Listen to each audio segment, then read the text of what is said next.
बिस्मिल्लाहिर्रहमानिर्रहीम। अस्सलाम वालेकुम। इस ज़माने में अरब का ये दस्तूर था कि जब इनके यहाँ कोई बच्चा पैदा होता तो वो इसे देहात के दाइयों के हवाले कर देते ताकि देहात में बच्चे की नशोनुमा बेहतर हो, वो खालिस अरबी ज़बान सीख सके। दाइयों का काफ़िला मक्का में दाखिल हुआ। उन्होंने इन घरों की तलाश शुरू की जिनमें बच्चे पैदा हुए थे। इस तरह बहुत सी दाइयाँ जनाब अब्दुल मुत्तलिब के घर भी आईं। नबी करीम सल्लल्लाहु अलैहि वसल्लम को देखा, लेकिन जब इन्हें ये मालूम हुआ कि बच्चा तो यतीम पैदा हुआ है तो इस ख्याल से छोड़कर आगे बढ़ गई कि यतीम बच्चे के घराने से इन्हें क्या मिलेगा। इस तरह दाइयाँ आती रहीं जाती रहीं, किसी ने आपको दूध पिलाना नामंजूर किया, और करती भी कैसे, ये सादत तो हज़रत हलीमा के हिस्से में आती थी। जब हज़रत हलीमा मक्का पहुंची तो उन्हें मालूम हुआ सब औरतों को कोई ना कोई बच्चा मिल गया है और अब सिर्फ वो बगैर बच्चे के रह गई हैं, और एक बच्चा है जो यतीम बच्चा है जिसे दूसरी औरतें छोड़कर चली गई हैं। हलीमा सादिया अपने शोहर से अब्दुल्ला इब्ने हारिस से कहा, खुदा की कसम मुझे ये बात नागवार गुजरी है कि मैं बच्चे के बगैर जाऊं। दूसरी सब औरतें बच्चे लेकर गईं। ये मुझे ताने देंगे, इसलिए क्यों ना हम इस यतीम बच्चे को ले जाएं। अब्दुल्ला बिन हारिस बोले, कोई हर्ज नहीं, हो सकता है अल्लाह इस बच्चे के ज़रिए हमें खैर व बरकत अता फरमा दे। चनाचा हज़रत हलीमा सादिया रज़ी अल्लाह अन्हा अब्दुल मुत्तलिब के घर गईं।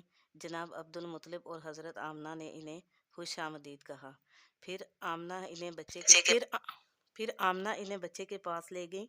आप सल्लल्लाहु अलैहि वसल्लम इस वक्त एक ऊनी चादर में लेटे हुए थे। वो चादर सफ़ेद रंग की थी। आपके नीचे एक रेशमी कपड़ा था। आप सीधे लेटे हुए थे। हलीमा सादिया आपका हुस्न व जमाल देखकर हैरत ज़्यादा रह गई। आप सल्लल्लाहु अलैहि वसल्लम सोए हुए थे। आपने जगाना मुनासिब न समझा, लेकिन जूँ ही उन्होंने अपना हाथ उनके सीने पर रखा, आप मुस्कुरा दिए और आंखें खोलकर उनकी तरफ देखने लगे। हज़रत दाई हलीमा सादिया रज़ी अल्लाह अन्हा फरमाती हैं, मैंने देखा कि आप सल्लल्लाहु अलैहि वसल्लम की आंखों से नूर निकला जो आसमान तक पहुंच गया। मैंने आपको गोद में उठाकर आपके माथे के दरमियान वाली जगह पर प्यार किया। फिर मैंने आपकी वालदा और वालिद से इजाज़त चाही और काफ़िले में आ गई।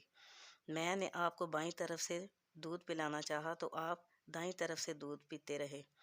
बाईं तरफ से मेरा बच्चा दूध पीता था। फिर काफ़िला रवाना हुआ।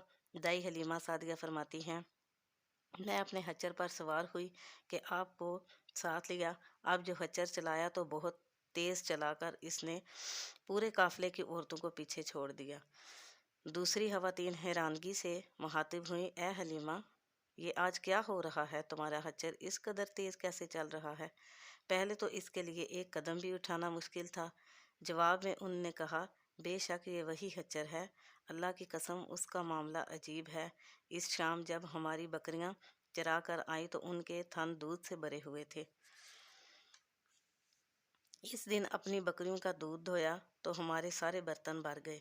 फिर हमारे घर में बरकत ही बरकत हर चीज़ में नज़र आने लगी और दूसरे लोग ताज्जुब में रहे।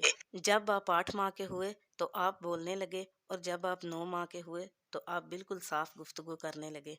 हलीमा सादिया फरमाती हैं कि जब मैं आपको घर लाई तो बनु साद का कोई ऐसा घराना न था जिससे खुशबू ना आती थी, जब आप 2 साल के हुए तो वो आपको अपनी वालदा के पास लेकर गईं। उस उम्र में बच्चों का माँ बाप के हवाले कर दिया जाता था। आपकी बरकत देखकर आरजू थी कि अभी कुछ मुद्दत के लिए आप उनके पास रहें। फिर मेरे बार बार इसरार करने पर वो मान गई और मैं आपको अपने घर ले आई। जब कुछ बड़े हुए तो बच्चों को खेलते देखते तो अपने दूधे शरीक भाई बहन के बारे में पूछते तो हलीमा सादिया फरमाती हैं, तो मैंने बताया कि वो सुबह सवेरे बकरियां चराने जाते हैं और शाम को घर वापस आते हैं। ये जानकर आपने फरमाया कि आप मुझे भी साथ भेज दिया करें। फिर आप खुशी खुशी अपने बहन भाइयों के साथ जाते। एक दिन बच्चे दौड़ते हुए आए और घबरा कर बोले कि अम्मी जान चलिए, वरना भाई मोहम्मद सल्लल्लाहु अलैहि वसल्लम ख़त्म हो जाएंगे। ये सुनकर हमारे तो होश ही उड़ गए। जब हम दौड़कर वहाँ पहुँचे, हमने देखा आप खड़े थे। रंग उड़ा हुआ था, चेहरे पर जर्दी छाई हुई थी। हलीमा सादिया ने फरमाया, मैंने पूछा क्या हुआ? तो आपने कहा कि मेरे पास 2 आदमी आए थे। वो सफ़ेद कपड़ों में थे। उन्होंने मुझे लुटाया और सीना चाक कर दिया। اور کوئی چیز تلاش کرنے لگے۔ حلیمہ سعدیہ فرماتے ہیں پھر ہم آپ کو گھر لائے۔ پھر میرے شوہر نے مجھے کہا کہ مجھے ڈر ہے کہ کہیں اس بچے کو کوئی نقصان نہ پہنچا دے، اس لیے اسے گھر والوں تک پہنچا دو۔ پھر وہ آپ کو لے کر مکہ روانہ ہو گئی اور آپ صلی اللہ علیہ وسلم کو ان کے ماں باپ کے پاس چھوڑ دیا۔